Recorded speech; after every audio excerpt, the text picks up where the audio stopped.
नमस्कार, मैं रघुनाथ प्रसाद आज चर्चा कर रहा हूँ कि देश में प्राइवेट सेक्टर्स में जो एम्प्लॉइज काम करते हैं उसमें जो अदर बैकवर्ड क्लासेस के एम्प्लॉइज हैं उनके बेटा और बेटी को ओबीसी नॉन क्रीमिलियर सर्टिफिकेट प्राप्त करने में कठिनाइयाँ। ये कहिए कि उनमें से ज़्यादातर कैंडिडेट्स को सर्टिफिकेट प्राप्त नहीं हो पाते।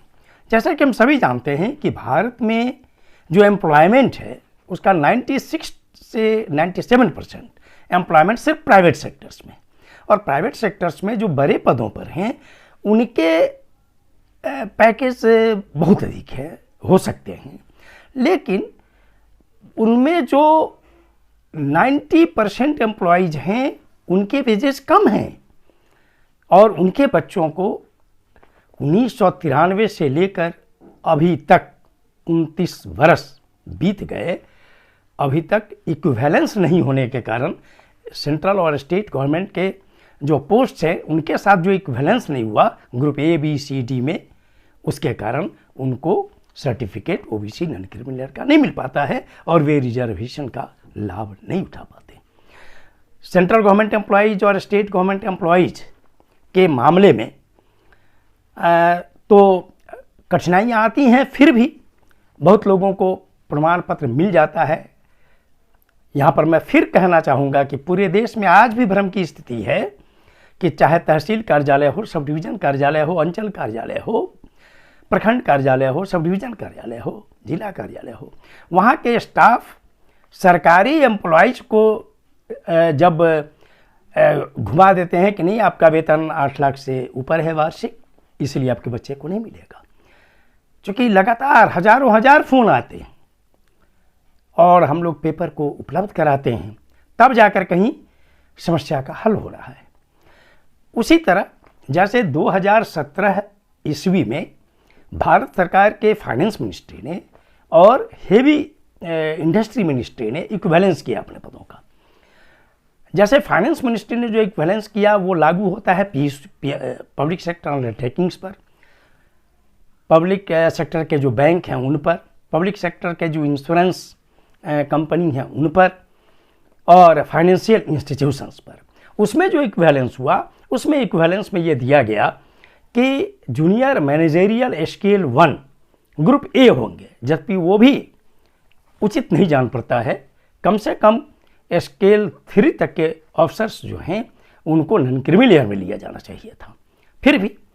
और उसमें एक लाइन लिख दिया गया कि क्लर्क और प्यून ग्रुप सी है, वहाँ पर ग्रुप बी की व्यवस्था नहीं है। उसमें एक लाइन और होना चाहिए था कि सरकारी एम्प्लॉइज की तरह सैलरी और एग्रीकल्चर उनके मामले में भी काउंट नहीं होगा। इक्विवेलेंस के बाद ये स्थिति आनी चाहिए। ये लाइन नहीं रहने के कारण आज भी पब्लिक सेक्टर बैंक, इंश्योरेंस और फाइनेंशियल इंस्टीट्यूशंस और पीएसयू में काम करने वाले जो ओबीसी एम्प्लॉइज हैं उनके बच्चों को certificate OBC non creamy layer certificate प्राप्त करने में काफ़ी कठिनाइयाँ आती हैं। खासकर कुछ राज्यों में तो बहुत अधिक, जैसे जहाँ कोलियरी है, चाहे झारखंड हो, छत्तीसगढ़ हो, मध्य प्रदेश हो, पश्चिम बंगाल हो, और जहाँ अच्छे पब्लिक सेक्टर एंटरप्राइजेज हैं जिन राज्यों में, वहाँ के भी एम्प्लॉइज को काफ़ी कठिनाई हो रही है। हेवी इंडस्ट्री ने जो इक्विवेलेंस किया उसमें उन्होंने लिख दिया कि पर्क चूँकि सैलरी और पर्क चूँकि बहुत अधिक है और उनको हम इक्विवेलेंस नहीं कर सकते गवर्नमेंट सेक्टर के तरह, लेकिन उसमें यह दिया गया कि executive post at the board level or the below board level are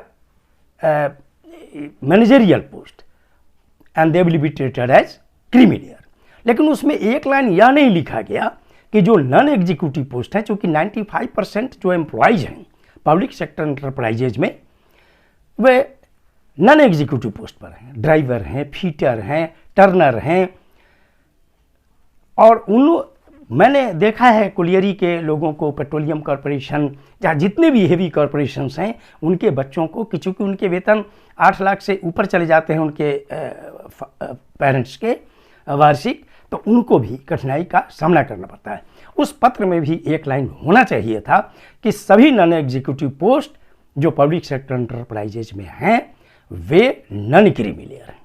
वहाँ पर चूंकि ABCD में नहीं किया गया, सिर्फ ये कह दिया गया कि executive post managerial level post है, इसलिए वो क्रीमिलियर है। ये कठिनाइयाँ हैं। और जहाँ तक प्राइवेट सेक्टर का सवाल है, वो तो 1993 से लेकर अभी तक 29 साल बीत गए, चाहे वो सत्तारूढ़ दल हों या विपक्षी दल हों। इवन कि जो सोशल जस्टिस की राजनीति करने वाली पार्टियां हैं, उनके भी सांसद इस इशू को बहुत गंभीरता से नहीं ले पा रहे हैं।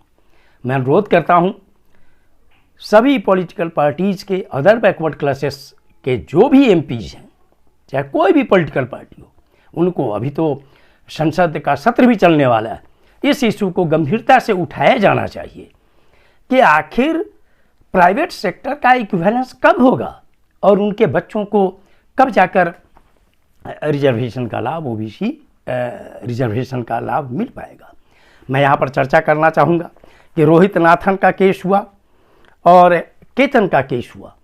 ऑनरेबल मद्रास हाई कोर्ट और ऑनरेबल दिल्ली हाई कोर्ट ने वर्ष 2004 में जो DOPT का मेमोरेंडम निकला, जिसमें वहीं पर अब मैं सबसे पहले तो ये आ जाऊं कि आखिर प्राइवेट सेक्टर एम्प्लॉइज को फेस क्यों करना पड़ रहा है।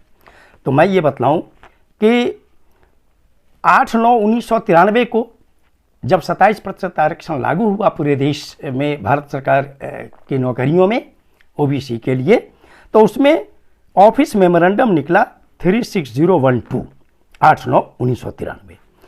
उसमें एक शेड्यूल है इस पत्र में लगा हुआ, उसके कैटेगरी 2C एम्प्लॉयज इन पब्लिक सेक्टर अंडरटेकिंग से संबंधित है। और यही उसी में जो लाइन है उसमें लिखा हुआ है, उसमें पढ़ने पे, कि जो पब्लिक सेक्टर अंडरटेकिंग हैं और साथ ही जो प्राइवेट सेक्टर एम्प्लॉय हैं उनके लिए ये 2C है। उसमें लिखा हुआ है कि the criteria enumerated in A and B above, ये वही है कि A है क्लास 1 अफसर्स के लिए, ग्रुप A अफसर्स के लिए, और B है क्लास 2 ग्रुप B अफसर्स के लिए जो डायरेक्टली रिक्रूटेड ऑफिसर्स हैं। उसमें इन्होंने ये लिखा है उसमें कि इन दिस कैटेगरी, मतलब कि जिनका जो प्राइवेट सेक्टर में हैं या पब्लिक सेक्टर जो हैं उसमें, कि in this category will apply mutandis to officers holding equivalent or comparable post in public sector undertakings, banks, insurance organisation, universities etcetera, and also to equivalent or comparable post and positions under private employment. इसमें यही दिया कि जब तक equivalence, ये equivalence का सवाल किसके किसके लिए है, तो बैंक, इंश्योरेंस ऑर्गेनाइजेशन, यूनिवर्सिटी और प्राइवेट एम्प्लॉयज। और उसी में जो सबसे इम्पॉर्टेंट पॉइंट था उसमें लिखा हुआ है, माने ये कि इस पर भी वही नियम लागू होगा जो गवर्नमेंट सेक्टर का जो group A, group B, class 1, class 2 पे लागू होता है, उस स्वतः इस पर भी लागू होगा। अगला सेंटेंस उस शेड्यूल का बहुत ही इम्पॉर्टेंट है, जिसमें यह स्पष्ट लिखा हुआ है कि pending the evaluation of the post on equivalent or comparable basis in these instructions, the criteria specified in category 6 below will apply to the officers in these instructions. Category 6 क्या है? वह इनकम वेल्थ टेस्ट है। Income test क्या है कि जो government sector में काम करने वाले लोग हैं उनका सैलरी और एग्रीकल्चर नहीं जोड़ा जाना है।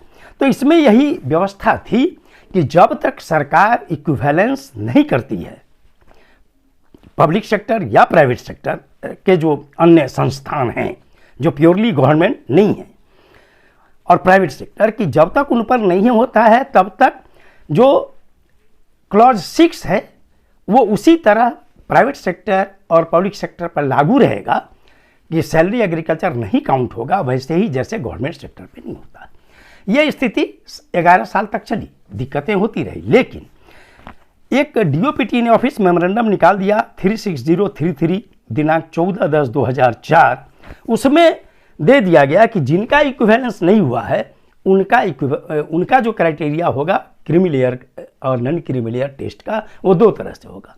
सैलरी जोड़ी जाएगी अलग और अदर सोर्स ऑफ इनकम अलग। दोनों में से कोई भी अगर ज़्यादा हो गया तो वो क्रीमी लेयर माने जाएंगे। यहीं पर आकर कन्फ्यूजन हो गया, जिसके कारण यूपीएससी के रिजल्ट कई वर्षों के प्रभावित हुए। आज भी रोहित नाथन का केस लगभग मान सके कहिए कि 2017 में जब मद्रास हाईकोर्ट और दिल्ली हाईकोर्ट का फैसला हो गया और जो क्लॉज 9 है 2004 के ऑफिस मेमोरेंडम का 36033 का, उसको गलत साबित कर दिया दोनों कोर्ट ने। तो सरकार सुप्रीम कोर्ट में अपील में चली गई, जिसके कारण यूपीएससी के रिजल्ट जो पब्लिक सेक्टर एम्प्लॉयज से संबंधित थे और प्राइवेट सेक्टर के, वो आज भी लंबित हैं। वो सीए नंबर है 2827-2829/2018। ईडब्ल्यूएस आरक्षण का मामला भले 3-2 से ही हो, लेकिन हो तो गया उस पर फैसला, लेकिन रोहित नाथन का केस आज भी लंबित है 4-5 वर्षों से।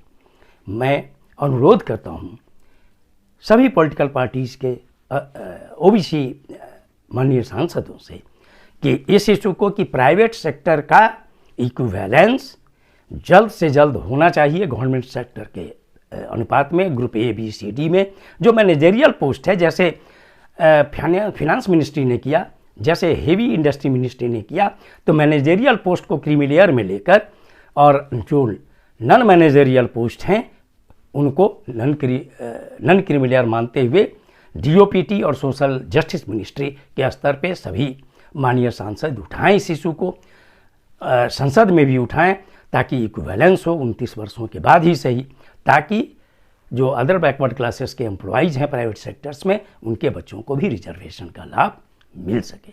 ये वीडियो आपको अच्छा लगा हो तो निश्चित तौर पर लाइक करें, शेयर करें। अब तक मेरे चैनल को आपने सब्सक्राइब नहीं किया तो सब्सक्राइब करें, बेल आइकन को अवश्य टच करें, ताकि मेरे हर आने वाले वीडियो का नोटिफिकेशन आपको तुरंत मिल जाए। आप सभी लोगों के लिए शुभकामनाएं। धन्यवाद। जय हिंद।